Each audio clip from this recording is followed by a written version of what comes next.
أمة وسطا لتكونوا شهداء على الناس ويكون الرسول عليكم شهيدا وما جعلنا القبلة التي كنت عليها إلا لنعلم من يتبع الرسول ممن ينقلب على عقبيه وإن كانت لكبيرة إلا على الذين هدى الله وما كان الله ليضيع إيمانكم إن الله بالناس لرؤوف رحيم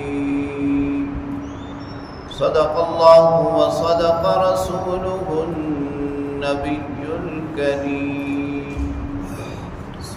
سورہ بقرہ کی آیت نمبر 143 کی تلاوت آپ نے سماعت کی۔ ترجمہ سماعت فرمائیں۔ وَكَذَلِكَ جَعَلْنَاكُمْ أُمَّةً وَسَطًا، اسی طرح ہم نے آپ کو معتدل امت بنایا ہے۔ لِتَكُونُوا شُهَدَاءَ عَلَى النَّاسِ، تاکہ آپ گواہ ہوں لوگوں پر، وَيَكُونَ الرَّسُولُ عَلَيْكُمْ شَهِيدًا، اور رسول صلی اللہ علیہ وسلم تمہارے اوپر گواہ ہوں۔ وَمَا جَعَلْنَا الْقِبْلَةَ الَّتِي كُنْتَ عَلَيْهَا، اور جس قبلے پر تم پہلے عبادت کر رہے تھے وہ ہم نے اس لیے بنایا، لِنَعْلَمَ مَن يَتَّبِعُ الرَّسُولَ مِمَّن يَنقَلِبُ عَلَىٰ عَقِبَيْهِ، تاکہ ہم جان لیں کہ کون رسول کی اتباع کرتا ہے اور کون الٹے پاؤں پھر جاتا ہے۔ وَإِن كَانَتْ لَكَبِيرَةً إِلَّا عَلَى الَّذِينَ هَدَى اللَّهُ، اور یہ بہت مشکل تھا مگر ان لوگوں کے لیے جن کو اللہ نے ہدایت دی۔ وَمَا كَانَ اللَّهُ لِيُضِيعَ إِيمَانَكُمْ، اللہ تعالیٰ تمہارے ایمان کو ضائع کرنے والے نہیں ہیں۔ ان اللہ بالناس لرؤوف الرحیم، بے شک اللہ تعالیٰ انسانوں کے ساتھ بڑے مہربان رحم کرنے والے ہیں۔ امت محمدیہ کی ایک بڑی صفت بیان کی جا رہی ہے، امت وسط، امت معتدل۔ اللہ تعالیٰ نے امت محمدیہ کو اعتدال عطا فرمایا ہے، یعنی جو احکام عطا کیے ہیں، جو عبادات عطا کی ہیں، تمام کی تمام چیزیں انتہائی جامع، مناسب اور معتدل ہیں۔ اسی طرح یہاں کلام پاک میں امت وسط کی ایک وجہ بیان فرمائی کہ تاکہ تم لوگوں پر گواہ ہو اور رسول صلی اللہ علیہ وسلم تمہارے اوپر گواہ ہو۔ روز قیامت منکرین جب انبیاء علیہم الصلوات والتسلیمات کی بعثت اور دعوت کا انکار کریں گے، یعنی جب میزان عادل قائم ہوگا تو کافر وہاں بھی کہیں گے کہ ہمارے تک تو دعوت پہنچی ہی نہیں ہے، ہمارے تک تو حق پہنچا ہی نہیں ہے، انہوں نے ہم تک اللہ کا پیغام پہنچایا ہی نہیں ہے۔ اس موقع پر اللہ رب العالمین امت محمدیہ کو یہ توفیق عطا فرمائیں گے کہ وہ گواہی دیں گے کہ یا اللہ یہ سب جھوٹ بول رہے ہیں، تمام انبیاء علیہم الصلوات والتسلیمات نے آپ کا پیغام آپ کے بندوں تک پہنچا دیا تھا۔ پھر یہاں پر اعتراض ہوگا، وہی لوگ منکرین کہیں گے کہ یا اللہ ہم تو ان کو جانتے ہی نہیں ہیں، ہمارے دور میں تو یہ موجود ہی نہیں تھے، پھر یہ کس بات پر گواہی دے رہے ہیں کہ انبیاء نے اپنا کام پورا کیا؟ تو پھر امت محمدیہ جواب دے گی کہ ہمیں ہمارے پیارے پیغمبر صلی اللہ علیہ وسلم نے بتلایا ہے اور ان کو اللہ تعالیٰ نے بذریعہ وحی بتلایا ہے۔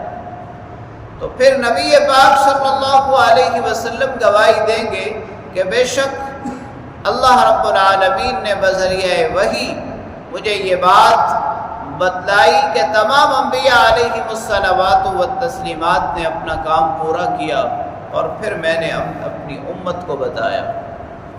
اسی بات کو کلام پاک نے اس انداز میں بیان فرمایا کہ لِتَكُونُوا شُهَدَاءَ عَلَى النَّاسِ، تاکہ آپ لوگوں پر گواہ ہو جاؤ اور رسول صلی اللہ علیہ وسلم تمہارے اوپر گواہ ہو جائیں۔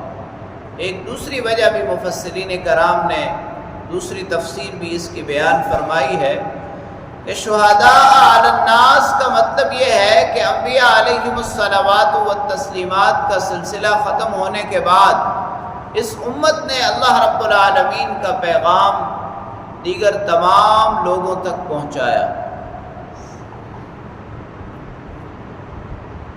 دوسرے جملے میں اللہ کریم فرما رہے ہیں کہ ہم نے جو آپ کا قبلہ تبدیل کیا تھا اس کا مقصد اس کے سوا اور کچھ نہیں تھا کہ کون اطاعت کے راستے پر چلتا ہے، فرمانبرداری کرتا ہے، اور کون الٹے پاؤں پھر جاتا ہے۔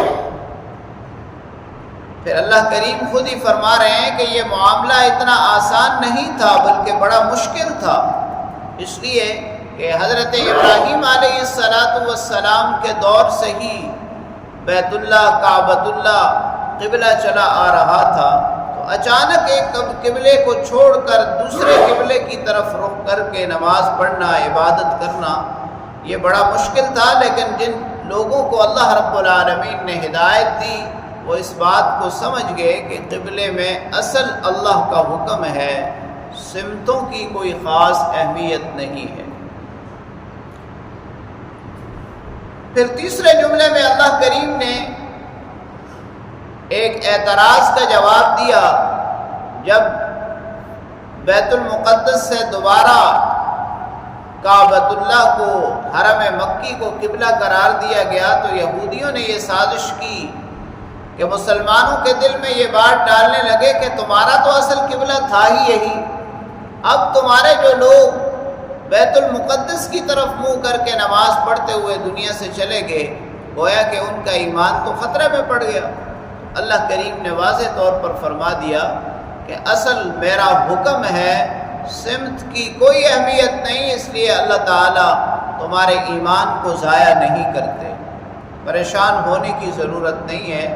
اللہ اپنے بندوں کے ساتھ بڑے مہربان ہیں، بڑے رحم کرنے والے ہیں۔ اللہ کریم سے دعا ہے اللہ رب العالمین ہمیں بھی کامل اطاعت اور فرمانبرداری کی توفیق نصیب فرمائے۔